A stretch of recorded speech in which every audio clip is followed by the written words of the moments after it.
I don't know how, sewing, man, it makes no sense. Hello everyone and welcome to a new video. Today we're going to be looking at making a very special project, which is actually what I'm wearing right now.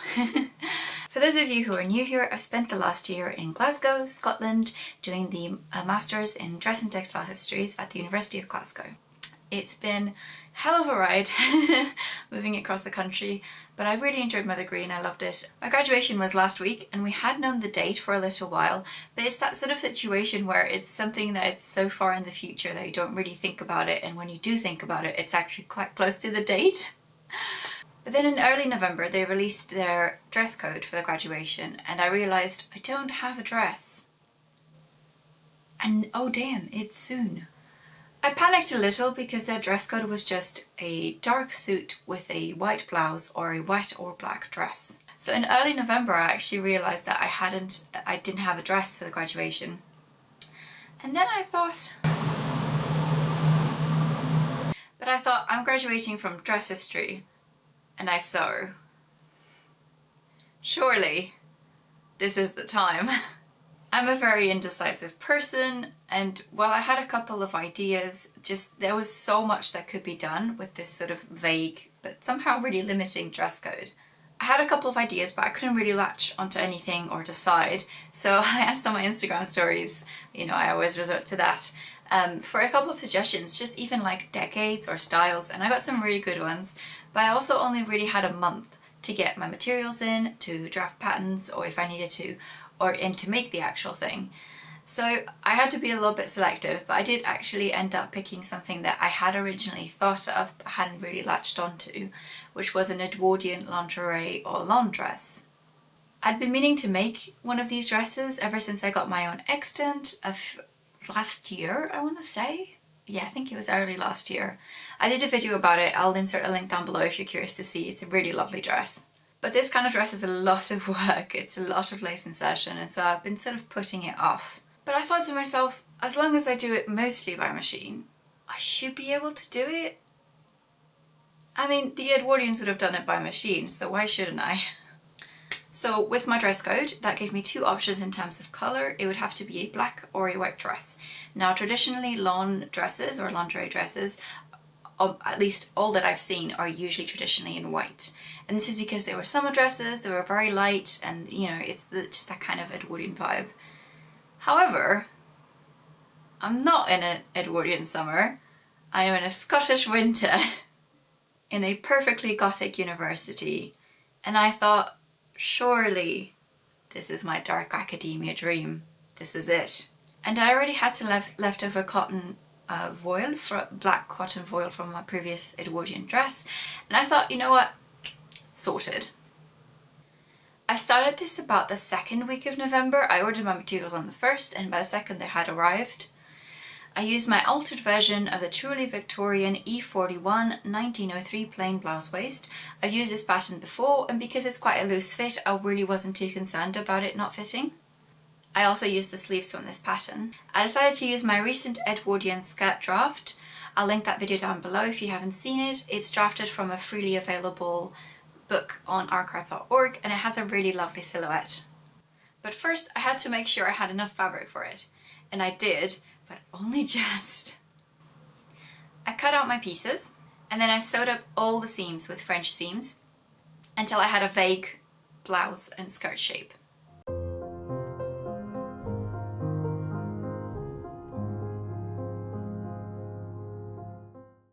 So I'm just cutting out the last pieces and I just wanted to show you how close it was.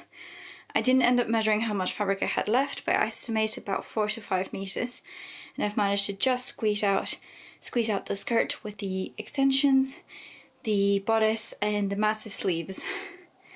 Whoa.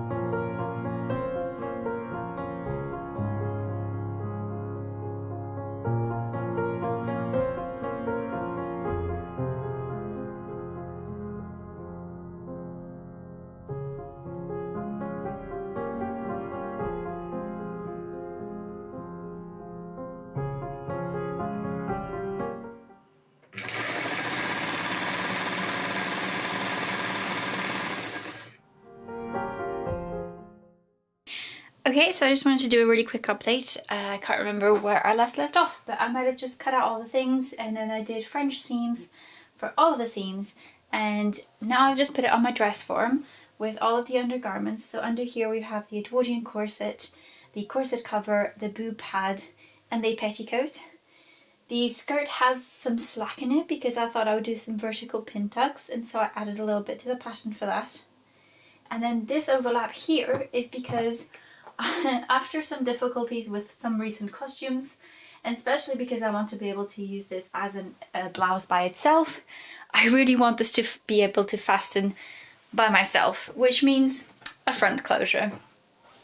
So what I've done here is I've extended the front of the pattern by quite a lot, and I'm planning on doing some insertion lace here as a V, and my idea is that underneath that I will put some hooks, and then this extends out, and then underneath that I'll put some eyes, and it'll close at the front kind of like this, and hopefully with the insertion lace it won't be too noticeable. We'll see. So I already had a little bit of black lace in my stash, but it was nowhere near enough for this dress, so I've ordered some. I've ordered some, and then some more, and then some more. I hope this is going to be enough. It won't be the most sort of lacy dress because, to be honest, by this point I think I'd hit £80 on lace, and that was absolutely over budget. So instead what I have is I have some bits of lace from my stash which are white or beige, like that, and hopefully what I can do is try to dye them. I'm not holding out a lot of hope because dyeing true black is really hard, and some of them are polyester. I think in particular this one is polyester. So we're gonna see. I think these are gonna be kept aside as emergency laces in case these do not work out or are not enough. And I'm gonna get started by sewing together this lace and this lace, so that this one is a little wider and can do the V details on the bodice. So I'm going to start by doing the lace insertion on the bodice with the design, then the sleeves, and then the skirt. I expect that the lace insertion will be more busy on the bodice than on the skirt. So let's get to it. I then start on my lace insertion. I didn't have much of a design. My plan all along was just to use as much lace as I had, basically until I ran out. The method I use for lace insertion I've used for years, and I really enjoyed it. I've used it across a few different videos which I'll link down below in case you want to see other examples of it. First, pin the lace on the right side of the fabric. If you have the time and the patience, feel free to baste it. I have done it before, but I really didn't have the time for it this time. Then you sew along the edges of the lace by machine. Then you turn over to the inside and you cut down the middle of the two sewn lines, right down the fabric. I know it's scary. And then press these edges open. I use my modern machine to zigzag stitch over them.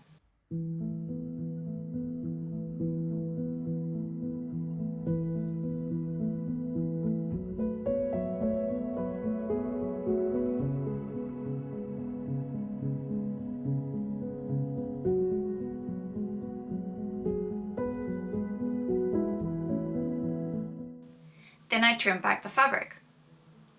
The zigzag will help the fabric from fraying too much.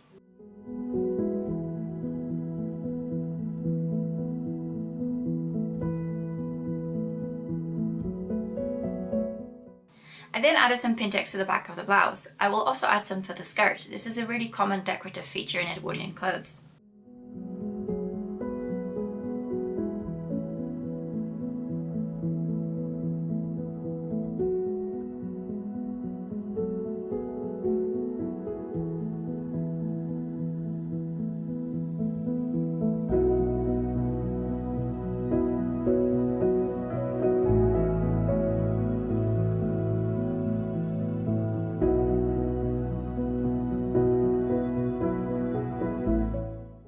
I just wanted to show you really quick how I'm doing the lace insertion on the skirt. So I thought the best way to do it was to lay it out flat. But first I actually put it on the stand so I could decide on the height of this. I pinned one side on the stand and the rest while it was flat. And then I made some pin markers on the other side flipped it over, and then aligned the lace with the pin markers from the other side. And now I'm going to remove the pins that hold it together, and hopefully it'll look evenish. For the collar, I sewed some lace together just by whip stitching it by hand. This lace was very delicate and very light, and so I actually felt more secure doing it by hand than by machine.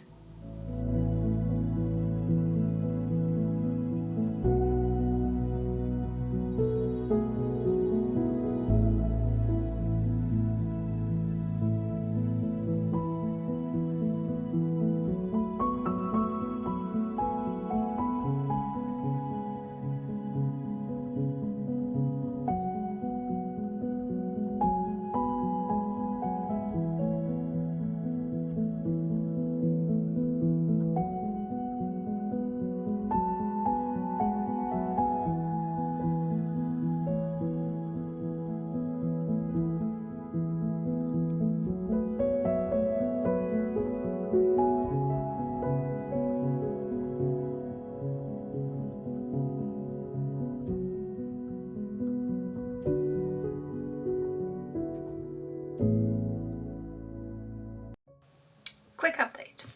So you might have noticed in previous clips that I am now doing some hand lacing insertion on the on the bodice, and this is because I was using my 1950s Singer vintage sewing machine.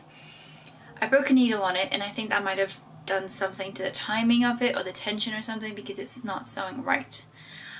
I'll have to take it to the sewing machine repair place, but I haven't had the time to do that. But I, meanwhile, really need to keep going, because obviously graduation is looming. I tried doing it on my modern sewing machine, which is what you are leaning on right now. But unfortunately, the presser feet I have don't give me great visibility because it's black on black. It's quite hard to see where I'm actually stitching, and you do have to be a bit precise with insertion just to make sure that when you cut it and do the rest of the process, it doesn't come apart. So I've been doing it by hand, and for that I've been using a hand quilting thread and a running back stitch, which is where you do a couple of running stitches and then one back stitch. It's pretty quick, and then I'll be going over with a zigzag because that's much easier to see on the machine, and that will help extra secure it. So I'm not really bothered about this, it's just that it takes a little bit longer.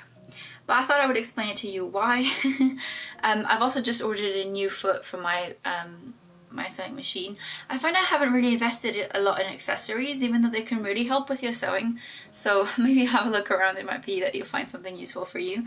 I've ordered a new foot, and let's see, hopefully it'll help, because I still have quite a lot of lace insertion to do on the skirt, which would take much longer than the small bits on the bodice by hand. So let's get back to it.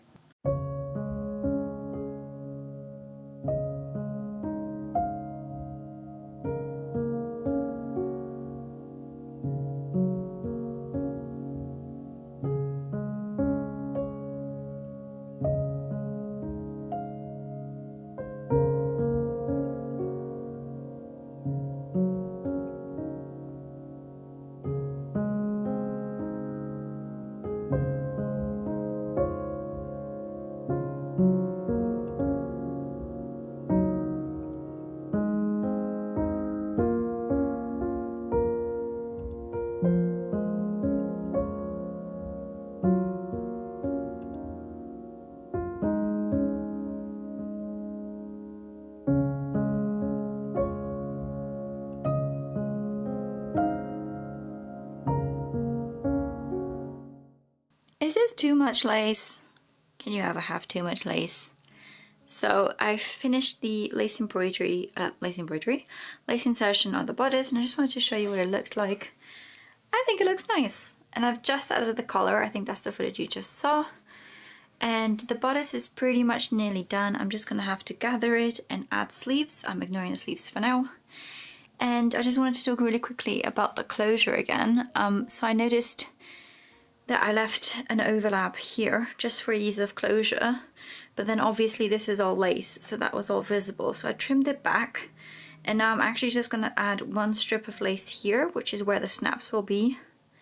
And it's not the most discreet or coherent thing, but I think it'll work well. And yeah, then I have sleeves and skirts to tackle, so wish me luck. I started working on the lace insertion for the skirt and the sleeves. The method is the same, rinse, repeat, so, but the designs are different. I tried to unite them across all the different laces and the different pieces of the costume, the sleeves, the bodice and the skirt, by using these triangular shapes, which sometimes are visible and sometimes are not.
I feel like I'm gonna regret making a black dress when I try to edit this video and realize that none of the shots look like much, but I just wanted to show you.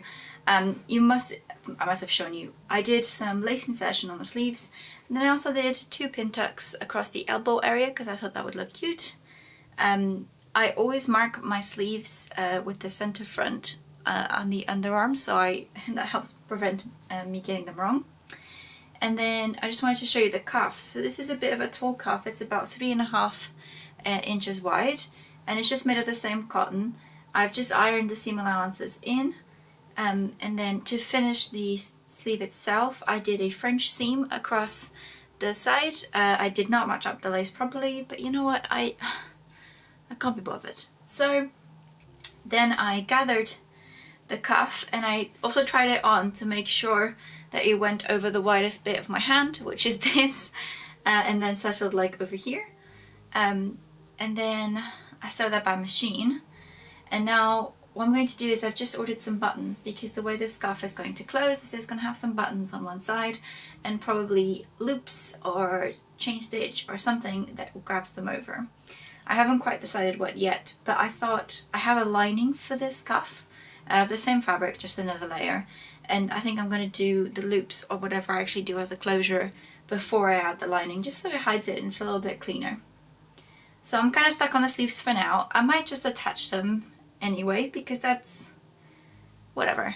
And I have the other one to finish. So that's the next thing, is to finish off the sleeves, attach them, and then we'll see where we are.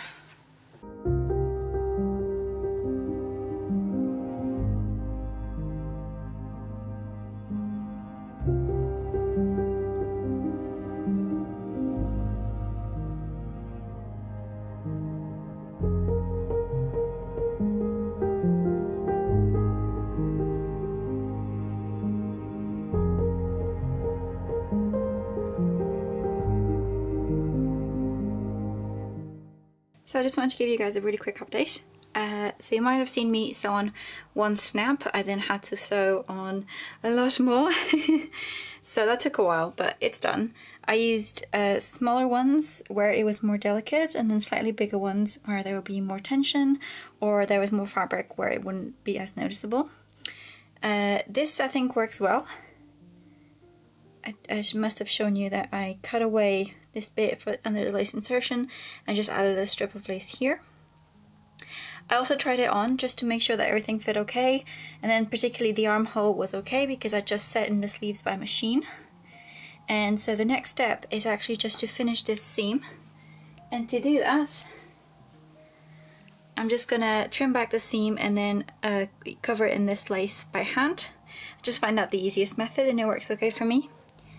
And then the last thing I need to do is, after trying it on, I've marked where I want to gather the front and the back, and then I'm just gonna gather that and it should be done. But we still, oh wait, no, I lied. I still have the cuffs to finish. But I'm waiting for some buttons to arrive so that I can figure out how much loop I need to set in the loops, sew on the buttons, and then add the lining.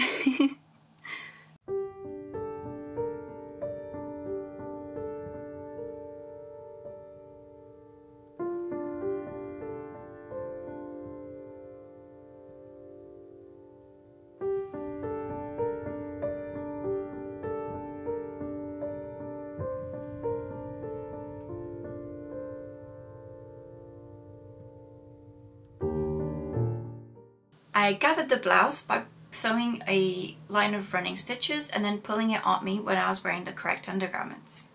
I actually found that the blouse had so much ease built in that I could pull it across the front, center front and the center back as tight as I could, and it would still be quite loose.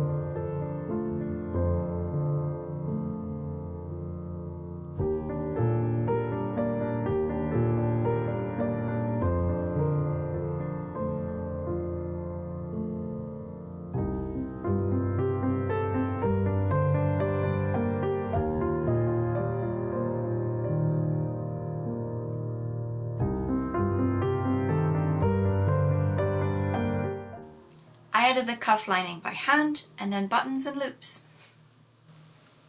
I don't think there's a good photo of them. I didn't take a good, but here they are. I think they look very cute. And more lace insertion. And more. Endless.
Once it was done, I did up the back seam of the skirt.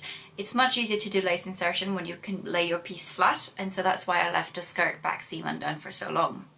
Then I added the skirt placket. I already have a YouTube tutorial on that. If you want to see it, I'll add a link down below. And the waistband. To finish the hem, I realised I'd actually lost a lot of the hem allowance I'd factored in when cutting out the pieces. I don't know how, sewing, man, it makes no sense.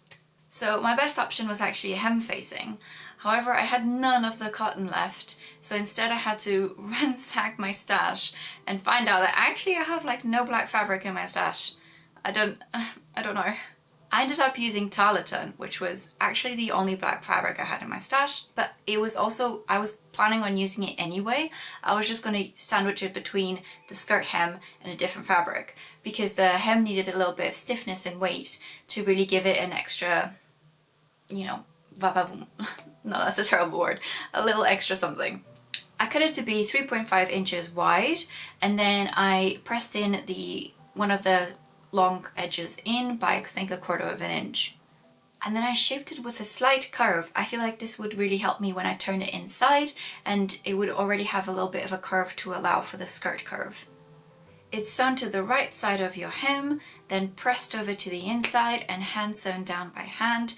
I did this with a whip stitch. It's just my favourite hem finish, but it does take a really long time.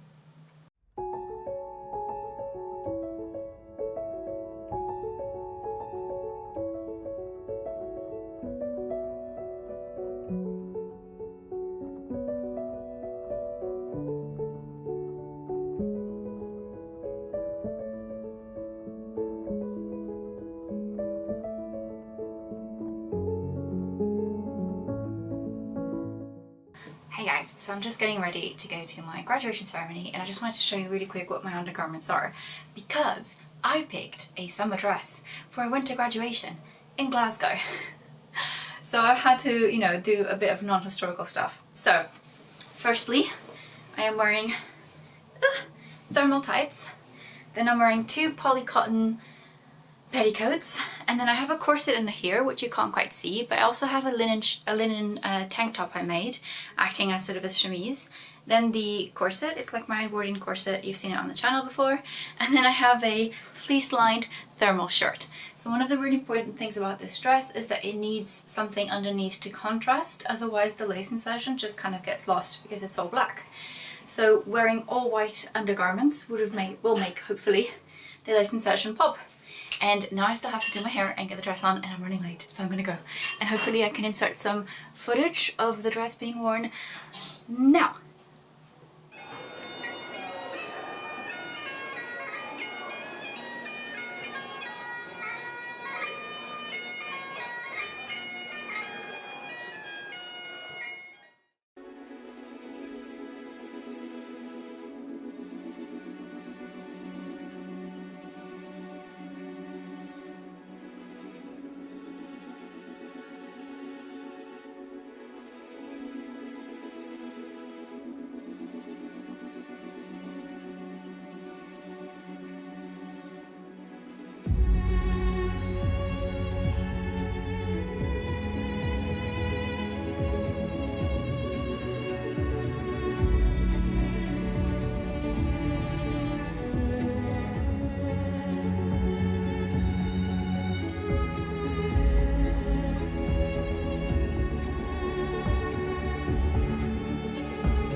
And that's it. Thank you so much for watching. I hope you enjoyed it. I guess I should do a little bit of a costume wrap up. I'm really happy with this costume. I think it turned out great. The only thing I regret is making it for a winter event. I think I was a bit cold. But otherwise I think it really worked. I really liked the lace insertion. Something that I'm not sure I mentioned in the video so far is that one of the good things about this dress is that yes, you do need a really large quantity of lace, but what you can do is you can mix and match, because it was very common to use loads of different types of laces in this dress because of the sheer quantity needed. So actually what I did is I got one of those, I've done this for a couple of other things as well, I got those grab bags where it's like you have 1 yard of this lace, 1 yard of that other lace, and it was plenty for the bodice. Like all of these bits were just 1 yard cuts that I had from that sort of bargain. yeah, so don't be daunted by the amount of lace you need. You can just use a bunch of different laces. Obviously the skirt was a little bit more difficult because it's such a long length, but you can always seam laces together and make it work. Yeah, I really like it. It was very comfortable to wear. The only thing I regret a little bit is you can see that there's a bit of wrinkling here. I think the closure isn't as smooth as it could be. There's also a slight issue with the pocket where it really stands out a bit much. But I think otherwise I quite like the costume and I really hope I get to wear it. So the whole point of making separates was that I could wear this as a blouse. I don't know, do you think it's too extra? I don't think so. I don't think so. You know, I just feel those dark academia vibes. I don't know, I feel like it would look really nice with a skirt. So we'll see. Thank you so much for watching. I'd just really like to quickly thank my patrons for their support. It really helps me keep doing these videos and also the only reason I was able to buy any lace at all. So I'd just like to thank my top tier patrons, Melly, Erin, Alexa and Lourdes. Thank you so much for your support and everyone else who has supported me over there. If you're interested in checking out my Patreon, I do post sort of wrap-up posts, polls because I'm so indecisive, extra photos, all that kind of stuff. The link will be down below in the description box and up here, and thank you so much for your support in general.